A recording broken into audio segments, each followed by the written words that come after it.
Hey, Sassy Stuff, what's up? My name is Molly, and I'm back here today with Emma, finally. We are working today on all things Texas A&M. We're counting down the weekends to college football. We're in the final stretch in the home season here. How excited are you for not only college football, but Texas A&M, Emma? Well, Texas A&M, they've always been in the conversation, but they've never really led that conversation. They joined the SEC back in 2012. They've averaged 8 wins per year. In 2024, they finished 8-5 under the new head coach, Mike Elko. And now Elko's entering year two. He's trying to break the Aggies out of the 8-win rut that they've had. And you know what? They have a great schedule. They're not playing Bama. They're not playing Georgia. They're not playing Tennessee. They don't play Oklahoma. So maybe this year they can live up to the hype of what they are. I mean, they were ranked the number one stadium, the hardest stadium to play in college football 25. And it is a very hard stadium to play in. So this is a strong powerhouse team. And I think that they should be getting over that 8-win season. So, how do you feel about Marcel Reed this year? He is a true dual threat. He shows flashes of greatness. So can he continue that and not go into a sophomore slump this next year? I really have loved what he's done. He's shown up in the big moments. He's not always on point at all times, but he was a freshman. It was his first year leading a huge team. So can he continue to be great? I think so. It's just the consistency for him. He needs to always strive for that excellence. I think it's going to be interesting, but I do think now that he knows the lay of the land, I think this year will actually be better for him. Yeah, and he has great offensive weapons. You have running back Levon Moss. He's a senior. He missed 5 games last year and still produced 765 yards. So I think he's going to be absolutely sensational this year. If he's healthy, he could be a top three SEC back. And then they've also upgraded the wide receiver room. We have an NC State transfer, Mississippi State transfer. They're going to bring speed and depth to this offense. And then the O line. I mean, this could be the best offensive line in the country. So I'm excited to see how this offense operates this year.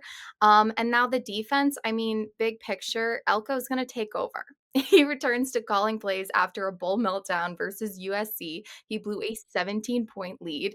The defense is ranked 13th in the SEC in pass defense, and he gave up the most 20-plus yard runs in the league.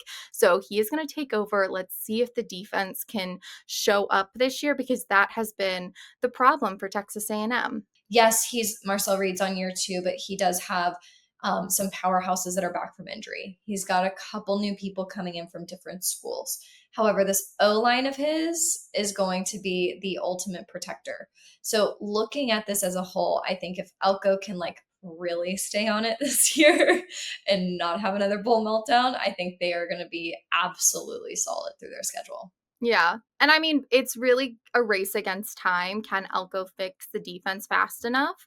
I mean, he is one of the best defensive minds in college football, and taking back play calling is a big deal, but there's a lot of question marks with the secondary giving up chunk plays. It was very thin. The pass rush barely existed outside of one player, and they allowed 20-plus yard runs more than any SEC team. So he's brought in key transfers like Jordan Shaw, Julian Humphrey to patch up this secondary, but he's really relying on breakout seasons from TJ Searchy and Dayton Haynes for pass rush. So if they can get into a groove and if he really realigns this defense, then this team could be something special. They could potentially make a CFP push. But we're going to see. But I think this is the right move with him taking over the defense. But for me, I'm looking at their schedule and I'm saying, okay, you have one of the softest SEC schedules that they've had in years. They miss Alabama, Georgia, Ole Miss, Tennessee, no Oklahoma. Their must win games are home games. They're manageable. You have Auburn, Florida, South Carolina. They only then need to steal 2 of their 4 tough road games at Texas, LSU, Notre Dame, or Missouri to enter CFP conversation. So if they can't break through this year, with Elko now leading the defense, with the offense looking so promising, especially with that O line being so strong, I'm like, will they ever? I mean, this is so favorable for them right now. And so I'm waiting to see what they can do with this schedule. So let's talk about their schedule a little bit. How are they looking? They open August 30th against UTSA. How do you feel about this game? I feel great for them. I think honestly, the majority of their schedule is great. I think those tough road games are just going to be the worst for them. And I personally don't see them pulling through on them. That's just like, I mean, you're looking at some big teams like Florida and Texas. Like, oof, that's rough. I mean, but UTSA, I think I mean, the Aggies are definitely going to take that in. That's an easy win opener, and then you have September 6th against Utah State, another tune-up game here before you have a big road test early on against Notre Dame. Notre Dame was in the national championship last year, and they're going to be a great team again this year. So I do see this as their first loss of the season, but then they get into a bye week before playing their SEC opener against Auburn at home. I just don't think they're going to let Auburn beat them again. Auburn upset them last year, took them out of CFP contention. I even think they were up for the SEC championship at that time. So I think, especially because Auburn is coming to home, Auburn has not beat them at home since 2019. They're not going to let them beat them. So I do think they will beat Auburn here. I am feeling good for Texas A&M. I think Auburn had a rough year last year. Yes, they upset A&M, but I think Auburn is kind of recouping from a weird year. So I am in favor of Texas A&M just for that reason. Yeah. And then we move into Mississippi State. Mississippi State is another one of these teams that still needs to rebuild and reload to truly make an impact in the SEC. I just think Texas A&M has too much firepower for them. I don't even think it'll be a close game by any means. So this should be a win as well. And now I do think they will beat Florida. I love DJ Lagway in Florida. I think this will be a close game, but A&M's O-line is what I'm looking at here, and their O-line is so strong. So if everyone can stay healthy, I think that they will inch out a win here against Florida. Yeah. I politely disagree. I do think Florida is going to have a solid year. Like even their big games, Texas and Georgia, I'm like worried for, if I'm being honest. But so I just think, I think Florida is going to be a big powerhouse this year in the SEC. So I've got to favor Florida on that one. Yeah. And then we have Arkansas, which will be played in Dallas. I mean, this is again a toss-up game. This is neutral site, but the Aggies definitely have the edge talent-wise. But you and I are both big Arkansas fans. We love their grit that they play with each time. So I am going to pick A&M here, but I think Arkansas could 100% pull out a win. Yeah, agreed. And now we have LSU. This is going to be one of their toughest road trips on the schedule. I do think LSU will win this game. It is really, really hard to go into Death Valley, especially probably at night, and beat LSU. You really have to shut down the noise there in order to win and shut down that team. And I just don't know if A&M will be able to do that this year. I don't see A&M beating LSU at all. I think LSU is such a big rival for them as well. So I just think that's just a big game. I don't see them taking that one. And then they have their bye week, getting ready for their final playoff push to see if they can get into that conversation. And then they're going to play Missouri. Missouri is going to be a very interesting team this year. I do think Missouri has a favorable schedule as well. Eli Drinkowitz thinks his team could be in playoff contention next year. So we're going to see with Missouri. We'll talk about them later.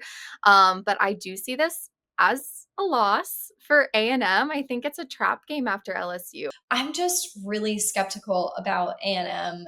I just feel like they have such a weird, like they've got a second year quarterback, which I think he's going to be fine. I think Marcel Reed is very talented, but I just think we've got a lot up in the air with new play calls.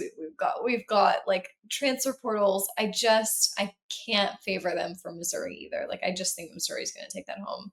And then we have South Carolina. I think this will be a bounce back game for them. They will win here. Record now 7-3. Stanford, I think this is also a win, 8-3. Now, the Texas game, your Texas Longhorns, this is the great rivalry that we get every single year. If Reed plays well, and their O line holds and their defense becomes something special under Elko, I think they could win this game. However, I am favoring Texas in this game, so I would pick them to beat A&M at the end. I have to agree with that, Emma. I just can't Oh, even. shocking. This is really surprising that I would be rooting for Texas. Yeah, I have to agree. I think Texas is going to be the powerhouse of the SEC this year. So just hands down, I think they have the talent, they have the schedule for it, they've got the coaching for it. Uh, this is not a game that I'm worried about as a Texas fan personally, which could bite me in the butt. We'll have to see about that. We'll But see late November. no, we have to get through the first month of games. I think it's so hard to tell how a team's going to do until we're 3-4 games into the season. And so yeah, I'm excited for this one though. It's always fun as a Texas fan playing Texas A&M. So I'm looking forward to this one. Absolutely. So I am putting them still at 8-4. I'm saying they're not going to pass that threshold. Again, they've always been in the conversation, but never let it, as we said at the beginning of this video. However, if Marcel Reed does his job, he becomes a legit SEC threat, which he absolutely could be. And then he has that offensive line to protect him. Then he has his star running back, his new offensive weapons at wide receiver. The defense gets realigned and restructured under Elko and becomes a legitimate threat as well. I mean, this could be a very, very dominant team. But there's a lot of what ifs there for Mhm. me. And there are still tough games that they have to get through, like playing Texas, like playing Florida. I think South Carolina could be something special as well. We're just waiting to see. So this is a team that I have a big question mark on. This is a team that looks like they should be a powerhouse this year, but until I see it, I'm not going to give them the stamp of I think you'll make it into the CFP. But they have every opportunity to. Yeah, I mean, if we're looking at strength of schedule here compared to a team like OU, I mean, poor Texas or poor OU because they they just get run over every year. I feel like the last 2 years, but they're not playing Bama, they're not playing Georgia, they're not playing some Vandy even. Let's be real, We they're love not. Diego.